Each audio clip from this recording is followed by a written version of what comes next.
श्री वल्लभाधीश की जय। गिरिराज धरण की जय।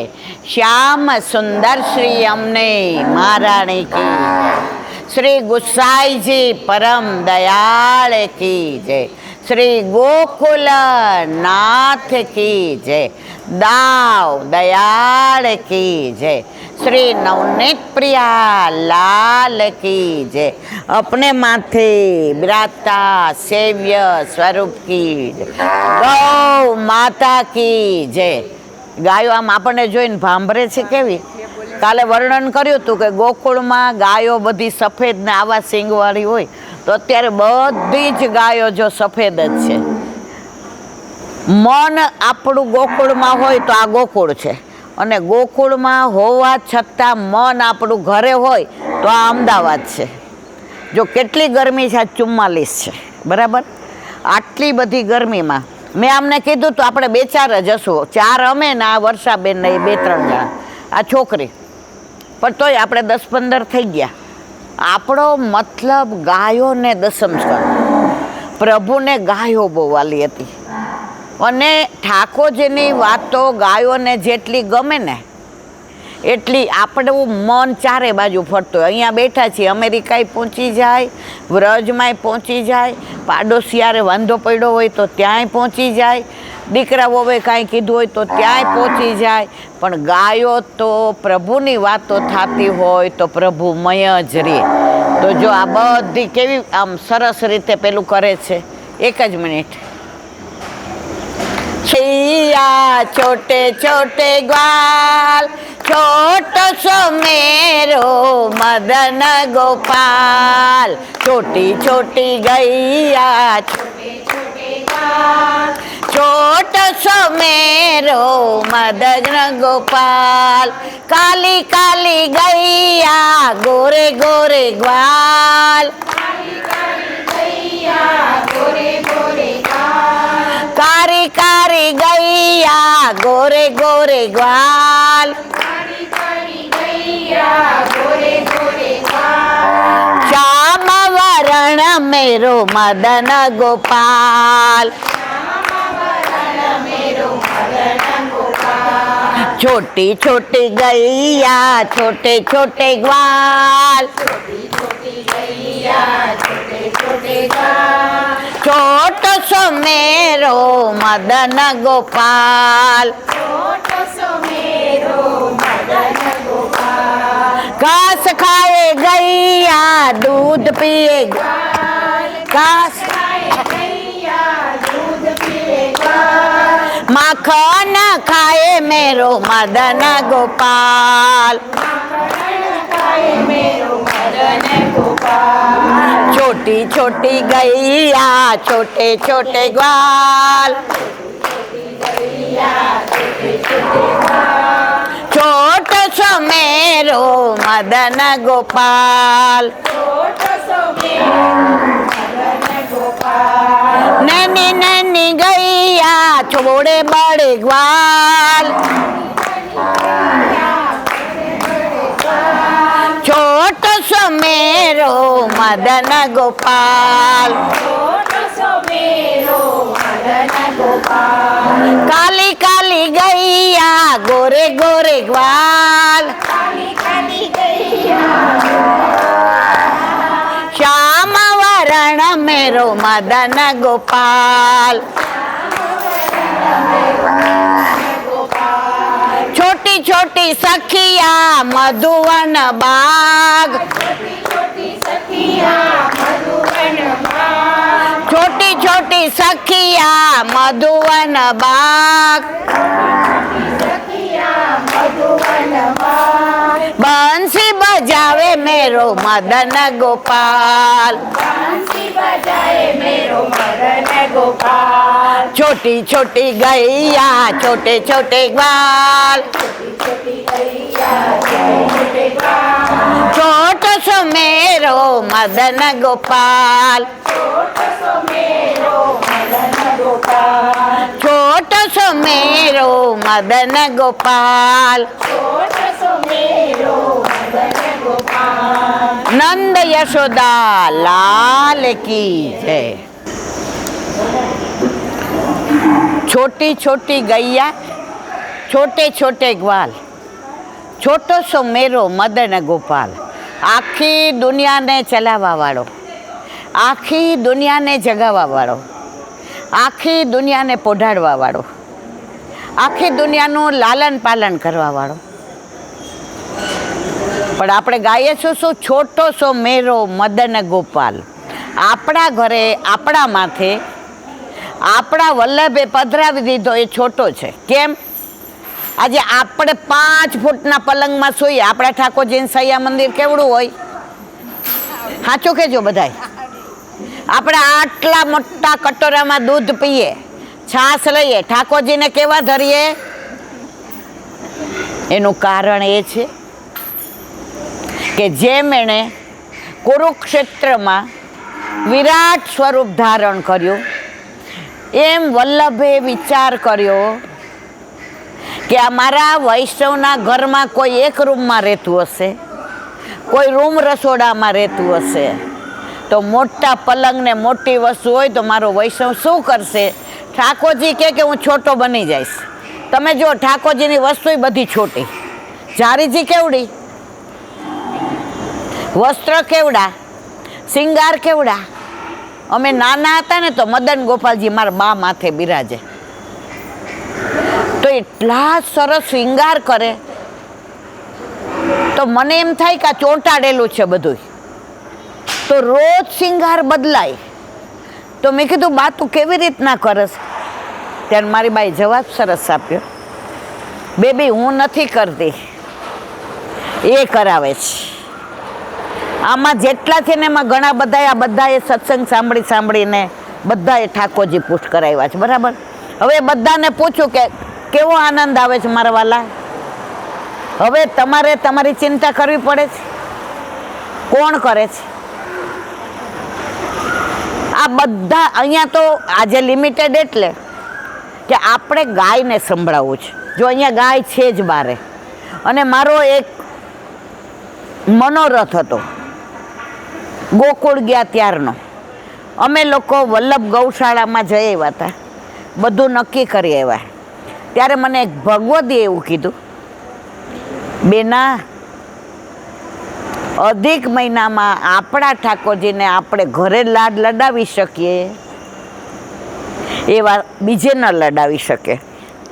પૂછી જો, આપણે નક્કી કર્યું હતું ને કે જવું જ છે, પણ જો અહીંયા ઠાકોરજીએ વ્યવસ્થા કરી દીધી અને એ લોકો એટલો સરસ રિસ્પોન્સ આપ્યો કે બેન અહીંયા બાંધી દેશું, બધું કરી દેશું। પણ આની ગાયોને સાંભળવું હતું, અહીંયા ગોકુળ કરવું હતું।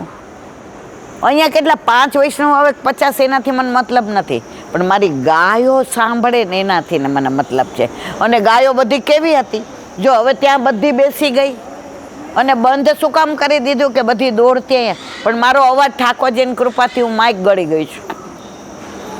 એટલે કાલ તો માઇકની વ્યવસ્થા કરશું, અને જો આટલા જ આવશું તો એકાદ 2 કુલર નહીં કરશું, કારણ કે ગરમી બહુ છે। પણ ઘણીવાર કેવું તાપમાં આપ મળે ને,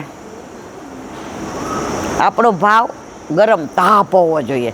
આપણા વલ્લભ કેવા છે? અગ્નિ સ્વરૂપ। હવે દરેક વોટ્સએપમાં જુઓ, દરેક આચાર્યમાં જુઓ, દરેક શાસ્ત્રીજીમાં જુઓ લખ્યું હોય અધિક મહિનામાં ભાગવતનું પારાયણ કરવું। વાંચ્યું છે તમે બધાય કે નહીં? અને એમાં ખાસ કેવી કોયલ બોલે છે, ખાસ ઠાકોરજીની બાળ લીલા। ગાયોની પાસે જેવા ગાયોને જુએ અને ગાયો એવી ભાંભરે, અહીંયા આવો, અહીંયા આવો, અહીંયા આવો, અને બછડાવે રાહ જોતા હોય। ઠાકોરજીને નજર લાગે તો માં શેનાથી ઉતારે? ગાયના પૂંછથી ને। બચ્છ બારસે ઠાકોરજી કોની પૂજા કરે? ગાયને। ગિરિરાજ કોના માટે ઉપાડ્યો? ગાય માટે। ઠાકોરજી ચરણમાં કાંઈ શેના માટે ના ધરે? ગાય માટે। સવાર સુધી ચાલે। તો એવા આપણા પ્રભુને સૌથી વધુ વાલું હોય તો કોણ છે? ગાયો। અને ગાય કેવી? ગાય પશુ નથી, ભેંસ ને બધાય પશુ હશે, ગાય તો ઠાકોરજીનો પ્રાણ. માએ જે ગોપાષ્ટમીએ કીધું કે લાલા, કાંટા કાંકરા ઝાંખરા હોય તો તું ચરણની અંદર મોજડી ધારણ કરીને જા. ઠાકોરજી કે ઊભી રે માં, ઊભી રે. એ કે શું થયું? એ કે હું ગાયો ગણી આવું, કેટલી છે એટલી મોજડી લઈ આવ, એને પહેરાવ, પછી હું મારા પગમાં ધરું. કારણ મારી ગાયોના ચરણ પણ મારા કરતાં વધુ કોમળ. અને સાંજ પડે ને એટલે બધા એમ કે ચલો હવે ઘરે, ઘર જેવે કી હુઈ હે બિરિયા, ગિરધર લાલ જગઈએ, કીર્તન છે. દાવ ભૈયા બોલાવે, મધુમંગલ શ્રીદામા તોક સખા, ગાયો આવે. પછી ને કે કનવા ઓ કનવા, એ તો નહીં આ રહી. ઠાકોરજી કદમના વૃક્ષ પર ચડી જાય અને ઉપરનો હોય ને આમ ફેરવે. સાંજનું કીર્તન છે, જેના ઘર ઠાકોરજી હોય ને ખબર છે. કદંબ ચઢ કાન બોલાવત, ખરું ખોટું? હવે ગાયો સવારની ચરતી હોય, માં જળ પીધું હોય અને એના થાન દૂધથી આંચળથી એવા ભરાઈ ગયા હોય કે હાલી ન શકે, પણ પ્રભુએ બોલાવી એટલે દોડતી આવે. હવે દોડે એટલે રજ ઉડે, ધૂળ ઉડે. તો ગાયો વિચાર કરે કે પ્રભુને ધૂળ ઉડે તો શ્રમ પડે, એટલે જેવી દોડવા જાય ને તો ગાયોના સ્તનમાંથી દૂધની ધારા વહેવા માંડે. તો ઓલી જે રજ ઉડી હોય ને એ બધી ઓલું દૂધ પડે એટલે કેવી આમ બેસી જાય. પ્રભુના તત્સુખનો ગાયો જેટલો વિચાર કરે એટલો આપણે કરી શકતા નથી. તો એવી ગાયો, એવા બછરા. અહીંયા શ્રીજી બાવા બિરાજે, યમુનાજી બિરાજે, વલ્લભ બિરાજે, વૈષ્ણવ આવે અને આપણને આ દસમ સ્કંદનું પાન કરાવવાનું આજે ભાગ્ય, સૌભાગ્ય સાંપડ્યું છે. અહીંયા એક ભાઈએ બાર મને પૂછ્યું, એક દી આવશો કે રોજ?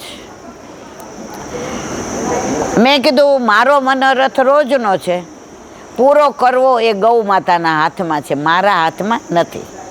એકની સામે એક હોય ને તો એ સત્સંગ થાય. કારણ કે મારો મનોરથ કોને છે? ગાયોનો. આ તમે બધા આવ્યા, મને બહુ જ ગમ્યું, બહુ રાજી થઈ. પણ માનો કે કોઈ ના હોત તો હું તો મારી ગાયો પાસે બોલત. તો આ દસમ સ્કંદ આપણે મહિના દરમિયાન રોજ 20 પાના વાંચશું. આજે પહેલો દિવસ છે એટલે આપણે કાંઈ વ્યવસ્થા ન કરી શક્યા, થોડી ગેરસમજ થઈ ગઈ. કાલે તો આપણે ખુરશીની વ્યવસ્થા થશે અને જો આવી જ ગરમી હશે તો એકાદું કુલર લાવી દઈશું ભાડેથી ને. તો રોજ જે 5:15 થી 6:45 સુધી, કારણ કે અહીંયા 7 વાગે આરતી થાય છે, એટલે આપણે રોજ જે આ સત્સંગ વલ્લભ કરાવશે તો આખો અધિક મહિનો કરશું. જેને અનુકૂળ હોય એ આવજો, કારણ કે રોજ આવવું એ આપણા બસની નથી, વલ્લભ કૃપા કરે તો હોય. જે નજીક છે એ આવી શકે. તો આજે આપણે દસમ સ્કંદનું પાન કરીએ. બોલો વલ્લભા ભાગવત ભગવાન કી જય.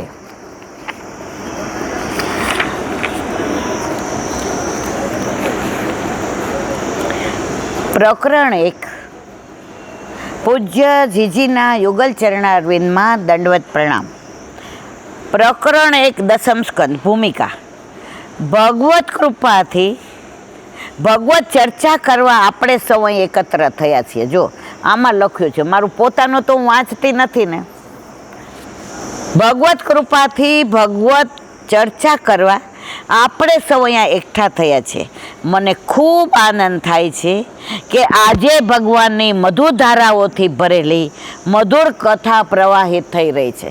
આ કોણ બોલે છે? જીજી. પણ આપણા ઉપર એ જાણે આપણને જોઈને બોલતા હોય એવું આપણને આનંદ થાય છે. જીવનના 2 પ્રવાહ છે, એક આનંદનો અને બીજો નિરાનંદનો. આનંદનો પ્રવાહ પ્રભુ પાસેથી મળે.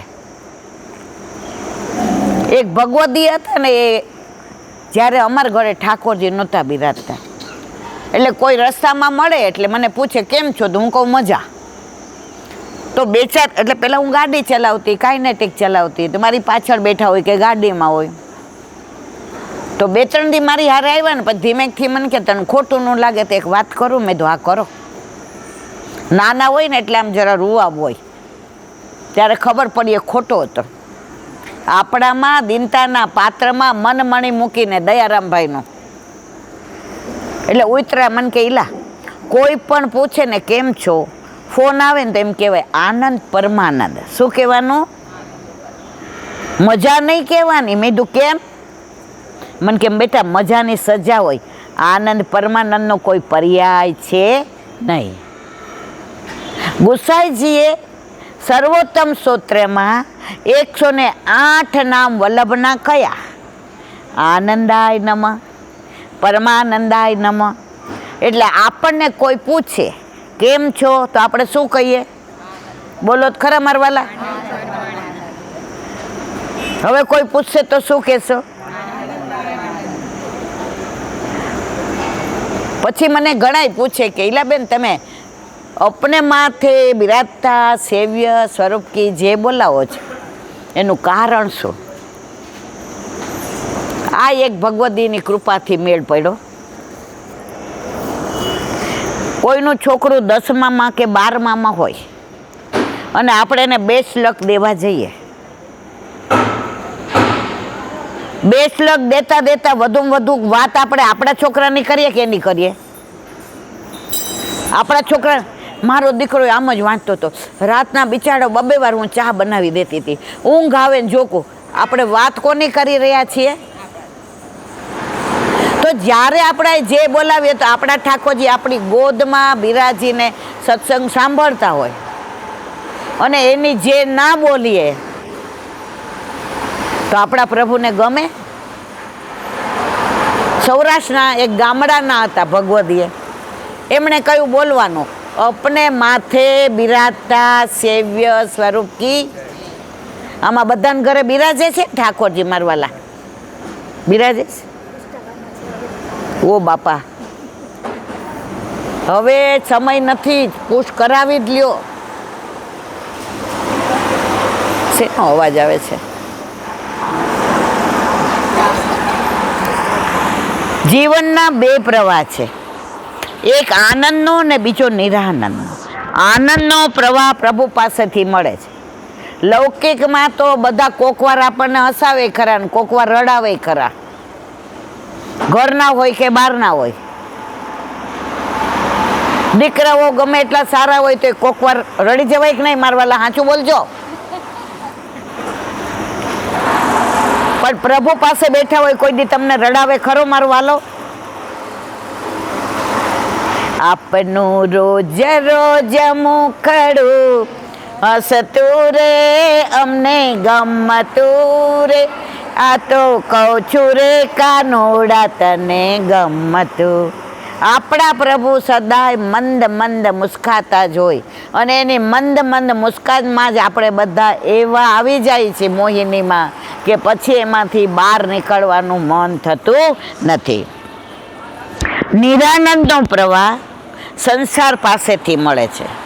સંસારીને મુરારી પાસે લઈ જવા જાણે કોઈ પથદર્શક આવ્યું હોય એવી શ્રીમદ ભાગવતની કથા છે.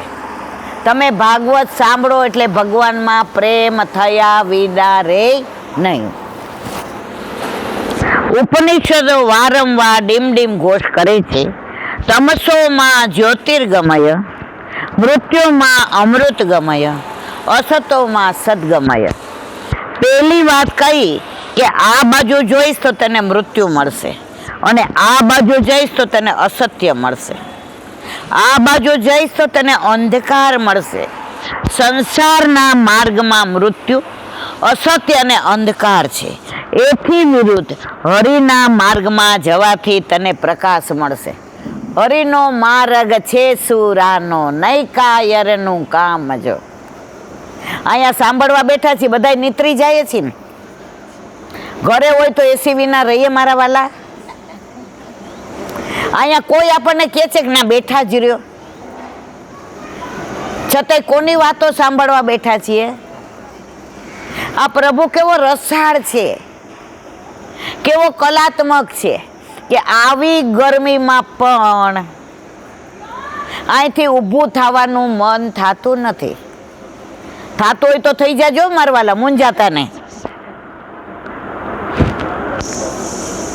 આનંદ મળશે, જીવનની સાચી સીડી પ્રાપ્ત થશે. જીવનની આ દ્રષ્ટિકોણ સમજાવવા માટે ભાગવતની કથા જરૂરી છે. મને એવું લાગે છે કે શ્રીમદ ભાગવત જીવન જીવવાની કલા શીખવવાનો એક મહાશાસ્ત્ર છે. જો એમાં દુઃખમાં કેમ રહેવું, સુખમાં કેમ રહેવું, કોઈ આપણી સાથે દગો કરે તો કેમ રહેવું, આ બધું ભાગવત શીખવે છે. રામાયણ મર્યાદામાં કેમ રહેવું, મહાભારત પ્રપંચ, પણ ભાગવત આપણને જીવવાની જીવન કલા શીખવે છે. મને એવું લાગે છે કે શ્રીમદ ભાગવત જીવન જીવવાની કલા શીખવતું એક મહાશાસ્ત્ર છે. કોઈ ઠેકાણે ચિત્રકળા શીખાય, કોઈ ઠેકાણે સંગીત કળા શીખાય, કોઈ ઠેકાણે પાક કલા શીખાય, પણ જીવનને જીવન બનાવવાની કલા ક્યાં શીખાય, કેવી રીતે જીવવું, કેવી રીતે બોલવું, કેવી રીતે વિચારવું, એ સુંદર કળા શ્રીમદ ભાગવત આપણને શીખવે છે. આમાં કેટલાય આખું ભાગવત સાંભળ્યું છે.